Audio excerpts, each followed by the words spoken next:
সরাসরি শুনে নেব সুকান্ত মজুমদার কি বলছেন। পার্টির কর্মীরা একত্রিত হয়ে আমরা 26-এ পরিবর্তন আনবো এবং মমতা বন্দ্যোপাধ্যায়ের এই স্বৈরাচারী সরকার, যার একটা ইউনিট এই আসানসোল জেলাতেও চলছে, সেই স্বৈরাচারী সরকারকে আমরা সরিয়ে নরেন্দ্র মোদীর সরকার, মানবিক সরকার এবং দেশকে ফ্যাজাইল 5 থেকে অর্থাৎ ভঙ্গুর অর্থনীতির 5টি দেশের মধ্যে থেকে পৃথিবীর 4র্থ বৃহত্তম এবং বর্তমানে প্রায় আমরা 3য় বৃহত্তম দিকে এগোচ্ছি, অর্থনীতির দিকে নিয়ে যাওয়া সরকার তৈরি হবে। বন্ধুগণ, আজকে আসানসোলের বিষয়ে কথা বলতে গিয়ে আমার প্রথমেই রেলপারের অঞ্চল, সেই অঞ্চলের কথা বলতে আমরা বাধ্য হচ্ছি। এই রেলপার অঞ্চল এখন বর্তমানে ড্রাগ মাফিয়াদের অধীনে চলে গেছে।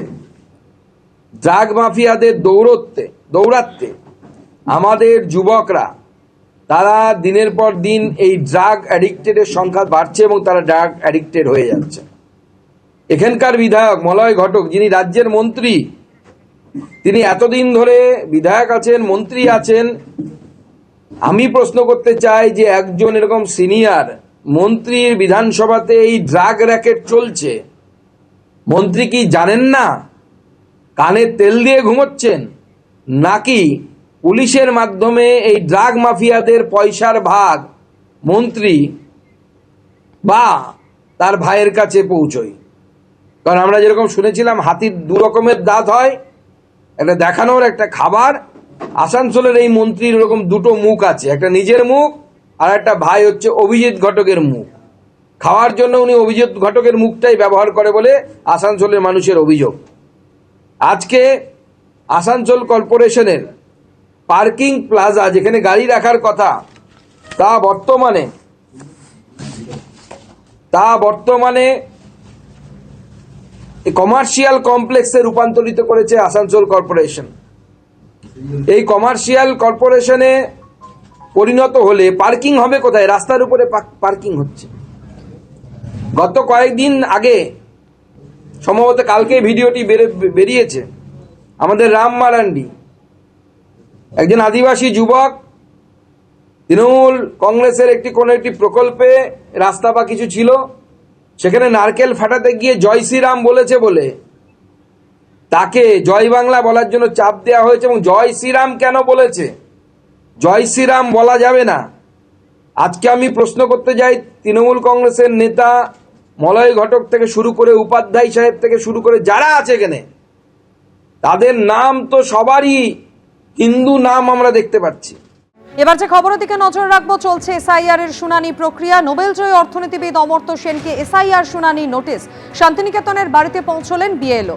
কি কারণে এই নোটিশ পাঠানো হয়েছে, বিএলও কি বলছেন, নির্বাচন কমিশনের তরফ থেকেই বা কি বলা হচ্ছে, আরো বিস্তারিত আমাদের জানাবেন প্রতিনিধি ভাস্কর চট্টোপাধ্যায়। আমাদের সঙ্গে এই মুহূর্তে সরাসরি রয়েছেন। ভাস্কর মুখোপাধ্যায়, যোগাযোগ করে নিয়েছি তার সঙ্গে। ভাস্কর, দেখো, যেটা জানা যাচ্ছে যে আজকে নির্বাচন কমিশনের তরফ থেকে 2জন আধিকারিক এবং বিএলও যিনি রয়েছেন, তারা আজকে অমর্ত্য সেনের বাড়িতে আসেন। এই মুহূর্তে আমি রয়েছে অমর্ত্য সেনের বাড়ির সামনে, এবং তারা এসে অমর্ত্য সেনের বাড়িতে প্রথমে যান এবং সেখানে গিয়ে যারা লোকজন, অর্থাৎ এখানে যারা কাজ করেন, তাদের সঙ্গে কথা বলেন। কিন্তু অমর্ত্য সেনের আত্মীয় কেউ ছিলেন না, তাই সেই বাড়ি থেকে বেরিয়ে অমর্ত্য সেনের ঠিক পাশের বাড়িতে তার খুড়তুতো ভাই রয়েছে, তার সঙ্গে গিয়ে কথা বলেন তারা, এবং তারা সেখানে একটি নোটিশ ধরেন। সেই নোটিশে একটা জিনিস খুব পরিষ্কার রয়েছে, যে বলা হয়েছে যে আপনি যে তথ্য দিয়েছেন, আপনার এবং আপনার পিতামাতার বয়সের পার্থক্য 15 বছরের মধ্যে কম, এবং এই বিষয়টাকেই জন্যই এটা একটা টেকনিক্যাল বিষয়, এবং এর জন্যই কিন্তু ওনাকে ডাকা হয়েছে অমর্ত্য সেনকে। এবং যেটা ডাকা হয়েছে, যে বলা হয়েছে আগামী 16ই জানুয়ারি বেলা 12টার সময় আপনি আপনার রেসিডেন্টে থাকবেন, যে বিএলও যিনি থাকছেন তিনি আপনার ওখানে যাবেন। এবং এই জিনিসটা পরিষ্কার করে বলা হয়েছে। গতকাল আমরা দেখেছিলাম অভিষেক বন্দ্যোপাধ্যায় সরাসরি অভিযোগ করেছিলেন রামপুরহাটের সভা থেকে, যে অমর্ত্য সেনের মতো একজন বিদগ্ধ ব্যক্তি, যিনি গোটা বিশ্বে পরিচয় দিয়েছেন, ভারতবর্ষকে পরিচিতি দিয়েছেন, সেই মানুষকে এসআইআর ডেকে হেনস্থা করা হচ্ছে, এই অভিযোগ তিনি তুলেছিলেন। তারপরই দেখলাম আজকে সকালে বিএলও এলেন এবং 2জন নির্বাচন আধিকারিক এলেন, তারা এসে কথা বললেন। এবং একটা জিনিস খুব পরিষ্কার, যে এই মুহূর্তে অমর্ত্য সেন তিনি দেশের বাইরে রয়েছেন, আমেরিকায় রয়েছেন, রয়েছেন বলে আমরা জানতে পারছি, যেখানে তিনি থাকেন। তাই তার পক্ষে 16ই জানুয়ারি আসা সম্ভব কিনা সেটাও এখনও পর্যন্ত পরিষ্কার নয়। কিন্তু তার যে ভাই তিনি জানালেন যে তাকে নোটিশ দিয়েছেন নির্বাচন কমিশনের তরফ থেকে, এবং সেই নোটিশের পরিপ্রেক্ষিতে তিনি দাদাকে জানাবেন পুরো বিষয়টা, এবং তাকে যে 16 জানুয়ারি আসতে বলা হয়েছে সেই বিষয়টাও তিনি জানাবেন, এবং যাতে তিনি 16ই আসতে পারেন কি পারবেন না সেটা তিনি পরবর্তী ক্ষেত্রে নির্বাচন কমিশনকে তিনি মেল বা কোনোভাবে হোক জানিয়ে দেবেন। অন্যদিকে 26-এর বিধানসভা ভোটকে মাথায় রেখে রাজ্য কমিটি গঠন করলো বিজেপি। শ্রমিক ভট্টাচার্য রাজ্য সভাপতি হওয়ার পর এই প্রথম রাজ্য কমিটি গঠন। এই বিষয় নিয়ে আরো বিস্তারিত আমাদের জানাবেন, সরাসরি আমাদের সঙ্গে রয়েছেন প্রতিনিধি শিবাশিস মৌলিক। শিবাশিস, কারা কারা রয়েছেন এই রাজ্য কমিটিতে, কি খবর রয়েছে তোমার কাছে? দেখো, শুরুতেই তোমায় বলে রাখি যে এই যে রাজ্য কমিটি, আমার হাতে যে রাজ্য কমিটির তালিকা রয়েছে, রাজ্য কমিটি কয়েক মিনিট আগে শ্রমিক ভট্টাচার্যের তরফে স্বীকৃতি দিয়ে পেশ করা হয়েছে। এই রাজ্য কমিটি, শ্রমিক ভট্টাচার্য কয়েক মাস আগেই রাজ্য সভাপতি হয়েছিলেন এবং তারপর বিজেপির প্রথম রাজ্য কমিটি পেশ করা হলো। এর পাশাপাশি বলা যায় যে 26-এর বিধানসভা ভোটের জন্য কিন্তু টিম তৈরি করলেন ক্যাপ্টেন শ্রমিক ভট্টাচার্য। রাজ্য সভাপতি হিসেবে শ্রমিক ভট্টাচার্য তার এই যে টিম, সেই টিমে বেশ কয়েকটা চমক তৈরি করেছেন। ভাইস প্রেসিডেন্টের যে আসন, সেই ভাইস প্রেসিডেন্ট হিসেবে এই দলে রাখা হয়েছে 12 জনকে। এর মধ্যে আগে সাধারণ সম্পাদক হিসেবে যারা ছিলেন তাদের মধ্যে 3 জনকে ভাইস প্রেসিডেন্ট করা হয়েছে, দীপক বর্মন, জগন্নাথ চট্টোপাধ্যায়, অগ্নিমিত্র পাল। তারা সাধারণ সম্পাদক থেকে তাদেরকে সহসভাপতি করা হয়েছে। সঞ্জয় সিং তিনি সহসভাপতি ছিলেন, রাজু বন্দ্যোপাধ্যায় সহসভাপতি ছিলেন। এছাড়াও মনোজ টিগ্গা, নিশীথ প্রামাণিক, মনোজ টিগ্গা বর্তমানে তিনি আলিপুরদুয়ারের সাংসদ, নিশীথ প্রামাণিক তিনি প্রাক্তন কেন্দ্রীয় মন্ত্রী, প্রাক্তন কেন্দ্রীয় মন্ত্রী দেবশ্রী চৌধুরী এবং প্রাক্তন কেন্দ্রীয় মন্ত্রী নিশীথ প্রামাণিক, তাদেরকে সংগঠনে বিশেষ সম্মান দিয়ে সহসভাপতি করা হলো। আমরা দেখতে পাচ্ছি মনোজ টিগ্গাকেও সহসভাপতি করা হয়েছে। তৃণমূল থেকে যোগদান করেছিলেন কয়েকদিন আগেই 24-এর লোকসভা ভোটের আগে তাপস রায়, বর্ষিয়ান রাজনীতিককে রাজ্য বিজেপির সহসভাপতি করা হলো। এর পাশাপাশি দীর্ঘদিনের বিজেপি কর্মী, যুব মোর্চার দায়িত্বে ছিলেন অমিতাভ রায়কে সহসভাপতি করা হয়েছে।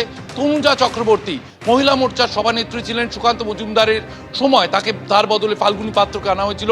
তনুজা চক্রবর্তী তারপর থেকে সংগঠন থেকে দূরে থাকতেন। 3 বছর পর কার্যত তনুজা চক্রবর্তী সংগঠনে ফিরলেন সহসভাপতি হিসেবে। এছাড়াও দীর্ঘদিনের কর্মী প্রবাল রাহাকে সহসভাপতি করা হয়েছে।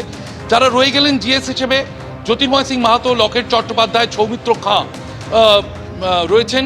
বাপি গোস্বামী, শশী অগ্নিহোত্রী। বাপি গোস্বামী জেলা সভাপতি ছিলেন, তিনি উত্তরবঙ্গের দায়িত্বে ছিলেন এবং সেই উত্তরবঙ্গ থেকেও কিন্তু সাধারণ সম্পাদক রাখা হলো। বাপি গোস্বামী রয়েছেন সাধারণ সম্পাদক পদে। দীর্ঘদিনের মহিলা মোর্চার কর্মী শশী অগ্নিহোত্রী রয়েছেন, সাধারণ সম্পাদকের দায়িত্ব পেলেন তিনি। এবং সেক্রেটারি সম্পাদক পদে কিন্তু দেখা যাচ্ছে আবার চমক, সেখানেও 12 জনকে দায়িত্ব দেওয়া হয়েছে। দীপাঞ্জন গুহ আগে সম্পাদক ছিলেন, তিনি রয়েছেন। এছাড়াও মহাদেব সরকার, আগে ইনি কিষাণ মোর্চার সভাপতির দায়িত্ব ছিলেন, দীর্ঘদিনের আরএসএস কর্মী, সেই মহাদেব সরকারকে দায়িত্ব দেওয়া হয়েছে। প্রাক্তন জেলা সভাপতি শাকারব সরকারকে রাজ্যের সম্পাদক করে আনা হয়েছে। এবিপি আনন্দ, এগিয়ে থাকে, এগিয়ে রাখে।